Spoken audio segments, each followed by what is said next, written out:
First at 5. From the University of Florida's College of Journalism and Communications, you're watching WUFT News. Florida will never be the same. For action, Governor Rick Scott announces his school safety plan a week after the Parkland school shooting. Stoneman Douglas teachers return to the school today as new information surrounding the shooting is released.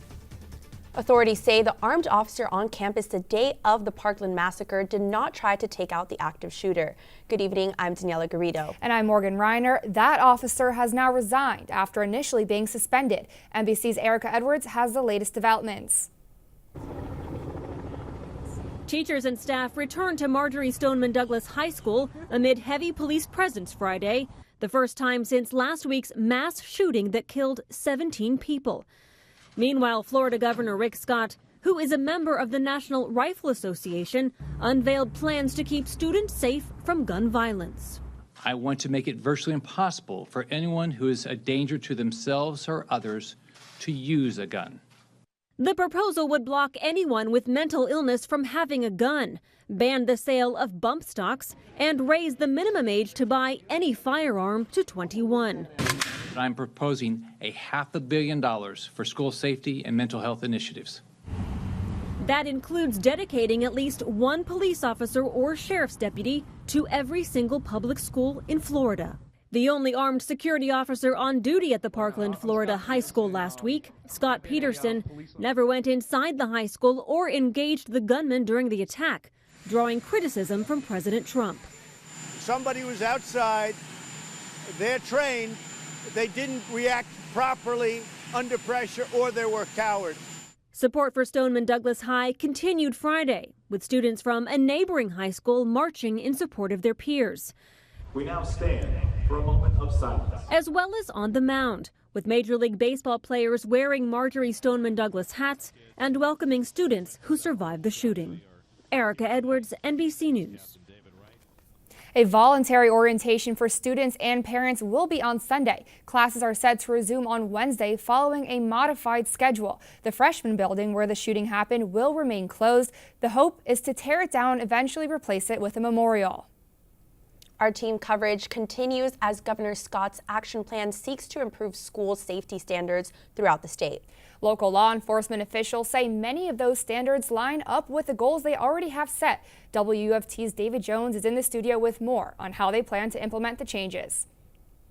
That's right. Well, Governor Scott's proposal calls for investing $500 million to address guns, school safety, and mental health.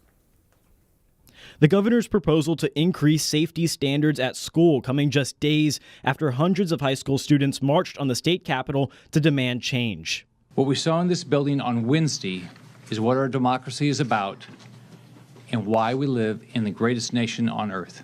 Gun laws, school safety, and mental health. Looking deeper at the governor's gun control ideas, you'll have to be 21 or older to purchase a gun in Florida, and bump stocks would be banned. Scott wants to keep guns out of the hands of mentally ill people. He proposes a new type of restraining order officers can seek in court to remove weapons from people making violent threats. And when an unstable person is released after being held under the Baker Act, they'd have to seek court approval to get their weapons back. I know there are some who are advocating a mass takeaway of Second Amendment rights for all Americans. That is not the answer. When it comes to school security, he wants at least one police officer at every school. For large schools, one officer for every 1,000 students. The governor is endorsing active shooter drills in the first week of every semester, and he'd like a K-12 tip line, website, and mobile app. In watching the governor's proposal, what we're excited about is it does reinforce a lot of things that we're doing here in Alachua County, and it actually codifies them in law, and it may also tie funding to those continued efforts as well. Rodenizer says once the changes are passed, ACSO will start work to implement them in the county. Talking about the partnerships with the school board between local law enforcement and your school personnel to make sure that those plans are synced and ready to go together. And what's nice to see is that there's now funding tied to that as well. Governor Scott wants these plans implemented by the start of the next school year. He also announced a plan to invest $50 million in mental health initiatives in the state. Sergeant Rodenizer says keeping guns out of the hands of people struggling with mental illness is a step in the right direction. WUFT's Mary Grace Scully joins us to explain how the local PTA council is also helping to lead a discussion about school safety. In Alachua County last night, there was the first PTA council meeting since the Parkland massacre, so school safety was an urgent addition to the agenda. They talked a lot about campus security and real-world details. I talked to our board, and we felt pretty strongly that we could not carry on at business as usual. This was no ordinary Alachua County PTA meeting. In the wake of the Parkland school shooting, districts everywhere are asking themselves if they're prepared for an active shooter. We've got a minimum of 16 cameras on every single campus. We've put in fencing, we've put in doors, we've put in gates, but there are other things we know that we can probably do. State Representative Clovis Watson stopped by to say Democrats and Republicans will cooperate on school safety. This is their future they're asking us to fix. This is their future. They will be the future legislators. They will be the future teachers, and they will have children going to schools that they want to make sure are protected when those times come. One former school resource officer worries about standards and costs across counties. When Sandy Hook happened, the very next week, or maybe within that same week frame, we put school resource officers in every elementary school in the district, already had school resource officers in every middle school and high school. There were other counties that said we just can't afford to do that. And our sheriff said we can't afford not to. Clovis Watson promised to do his part in Tallahassee to ensure public schools are funded and protected, along with pushing certain gun control and mental health changes. I'm hopeful that we can come up in the state of Florida with some sensible gun reform, gun legislation that the young people can feel safe. We must do that. And they, in my estimation, will not stop until we do something. As lawmakers get busy revising bills and budgets, sheriffs and superintendents are also thinking about the cost of security upgrades and additional officers. Putnam County Sheriff Gator Deloach says he's for it at any cost, but he may need 14 more deputies. Today, the governor had a ballpark figure of spending $450 million statewide for better school security. Mary Grace Scully, WUFT News. Thanks, Mary Grace. For continuing coverage of the Parkland response, check out WUFT.org. And last night, Florida executed another inmate whose jury was not unanimous about the death penalty. This was a 1994 case considered final. Serial rapist Eric Scott Branch was on death row for the brutal murder of a University of West Florida student. We have details on WUFT.org. But his final words were that the governor and attorney general should come do it. And he shouted murderers. It was Florida's 27th execution on a death warrant signed by Governor Rick Scott. Meanwhile, the governor of Texas changed his mind about an execution yesterday, deciding to go along with a recommendation of clemency for Bart Whitaker. The 38-year-old had been involved in murders within his own family, but was not the triggerman. He'll now serve a life sentence. The case marks Republican Governor Greg Abbott's first commutation in 30-plus executions. A day after getting hit with more counts of money laundering, former Trump campaign aide Rick Gates pled guilty today to 2 lesser charges from the special counsel's probe.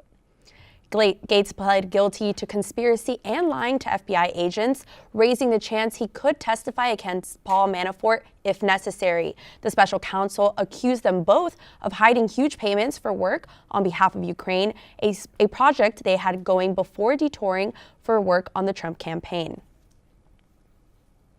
And it's been very warm out lately, but I'm personally not complaining. And I'm not complaining either. I know a lot of people have been soaking up the sun lately.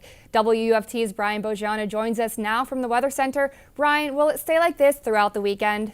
It will, yes. Our warm pattern will continue. We're going to see our highs still in the 80s. In fact, right now, here outside of our studio, we are in the mid-80s right now. So definitely spring is in the air. 86 degrees right now. And taking a look out of the west, still beautiful sky right now, and this pattern will continue. 86 right now in Gainesville, 82 in Ocala, 82 degrees in Lake City, and it is going to be another warm evening. I will note that we will be cooling down. It's about 77 by 6, 60s after midnight, but once again, we could see some patchy fog developing with the muggy conditions we'll be seeing. This will spread from west to east, and once again, as I said, will be a warm morning, lows in the 60s, but a cool down is coming. I have more information on that coming up next in my full forecast.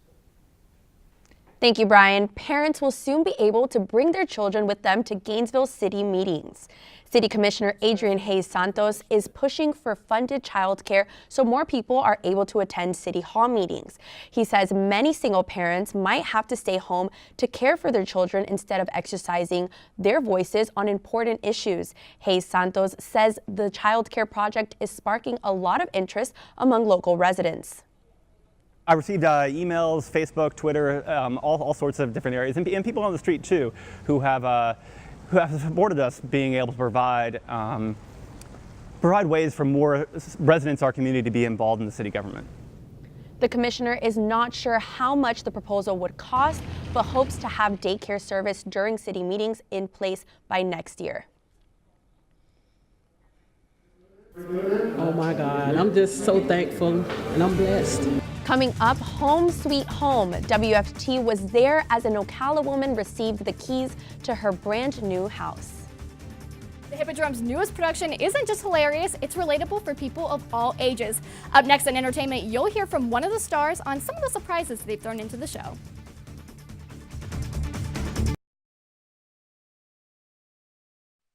You're watching WUFT TV News. Welcome back. Habitat for Humanity presented a woman with her new home today in Marion County. And the organization also got a present of its own. WFT's Grayson Jarvis has the story. Oh my God, I'm just so thankful and I'm blessed. Quanice Gavin received the keys to her new home today, a home she has spent over a year preparing for. Since November 2016, Gavin has spent hundreds of hours working on Habitat for Humanity homes in order to earn her own. It felt very nice being able to do that, knowing that I'm accomplishing my goal. Any person looking to earn a home through the program is required to put in the work in order to do so. Now what they have to do is they have to put in what we call sweat equity. And they have to put in 350 hours of sweat equity on their house before they can get the keys to it. Gavin is not the only one who received something. Florida Habitat for Humanity also received a gift. Lumber company out of Canada donated a train car full of lumber to build up to 10 houses. The donation was made in order to help Habitat for Humanity get houses built for people in the Florida Keys whose homes were destroyed by Hurricane Irma. You know, Resolute is no different from many of the other industries and businesses and service providers that stepped up following Hurricane Irma to help with the destruction that was left behind by the storm. The modular houses will be built in Ocala and shipped to the Keys where families in need can take advantage of them.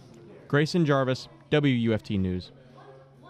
Southern Structures, the company assembling the modular homes, hopes to have the first unit delivered in April. The weekend is almost here, and it looks like there's no shortage of things to do. WFT's Abby Murphy is here with upcoming events perfect for the whole family. Yeah, this weekend is jam-packed, and music lovers are in for a treat, but if theater's more your thing, there's an amazing production coming to the Hippodrome. We've all had that roommate that you just can't seem to gel with, and the Hip's most recent production will be sure to remind you of them. Ripcord is by Pulitzer Prize-winning playwright David Lindsay Abaire, and it seamlessly captures those timeless frustrations. The story follows two women living together in a nursing home, and spoiler alert, they can't stand each other. The two make a bet that launches the play into a laugh-out-loud comedy that anyone who's had a certain someone get on their nerves can relate to. Actress Sarah Morrissey says the audience will be shocked at the distance the characters will go to grind each other's gears.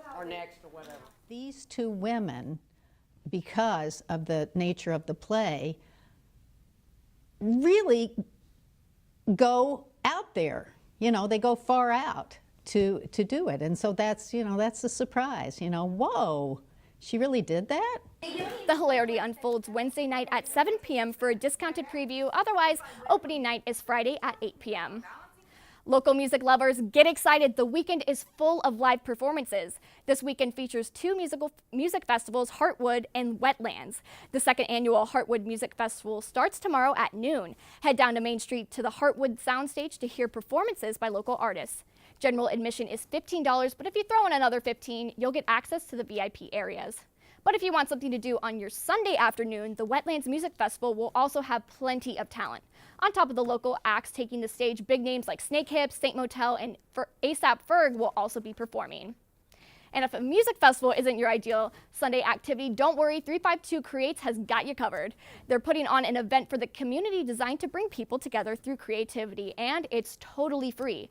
Local businesses and organizations will lead activities that will engage you in a healthy and active lifestyle. Join in on the fun Sunday from 11 to 3. Bringing it back to the box office, there's romance, there's action, and there's comedy. NBC's Raphael Seth takes us through this weekend's box office premieres.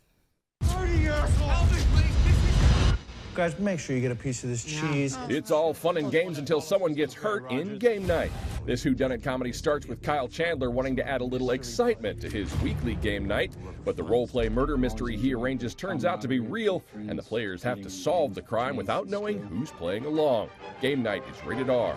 We've sent in drones and teams of people, but nothing comes back.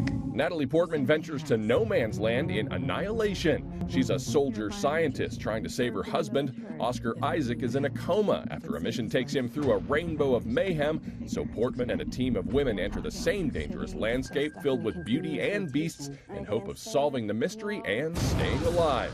Annihilation is rated R. I'm in love with someone who wakes up in a different body every day. And Guri Rice is in love with a stranger in Every Day. The Australian actress plays a high schooler with a serious crush, but the person she's in love with is actually a vagabond spirit who inhabits the form of a different human every time he wakes up. Every Day is rated PG-13. That's the box office preview. Raphael Seth, NBC News. Never felt before, and I don't want to let that go. Earlier, Brian said cooler temperatures might be coming. He joins us again from the Weather Center to tell us when we can expect our next cool down. Well, we're not expecting that cool down anytime soon. In fact, right now, temperatures are still in the 80s here across north central Florida, but we're in for a brief cool down next week. I'll show you right now. We're about 85 degrees in Gainesville, 82 in Ocala, 83 degrees close to Lake City. So we're on the warm side right now, and tonight, not much is going to change. I still believe temperatures are going to fall to 70s after sunset, 60s though after midnight, around 64 degrees by 4 o'clock, but we will see some patchy fog developing late. We are going to be pretty muggy, pretty warm, and this will spread from east to west. The densest of it will be around the St. Johns River, but we will see some dense fog spreading to Gainesville, Ocala, and Lake City. Densest of it, though, will remain east of Highway 301, closer to the St. Johns River.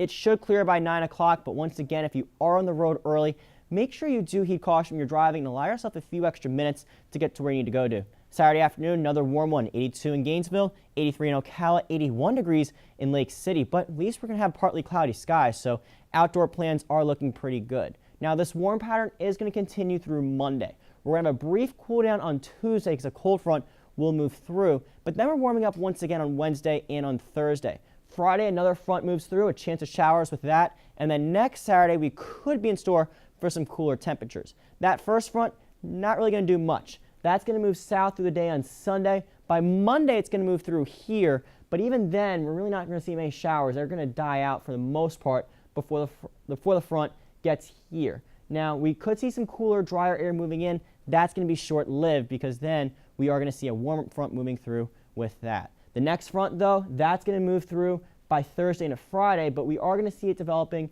by Wednesday in the south. Moving to the southeast, though, by Friday, a few showers are possible towards Gainesville and Jacksonville as the front moves through, but then it's going to move through and we are going to see cooler, drier air slowly moving in. So by Friday and Saturday, we will be seeing cooler conditions once again, and it might finally start to feel like the later part of winter and not like summer. But for the next 6 days, highs are in the 80s. Tuesday is the lone exception, 78 degrees there after that first front moves through.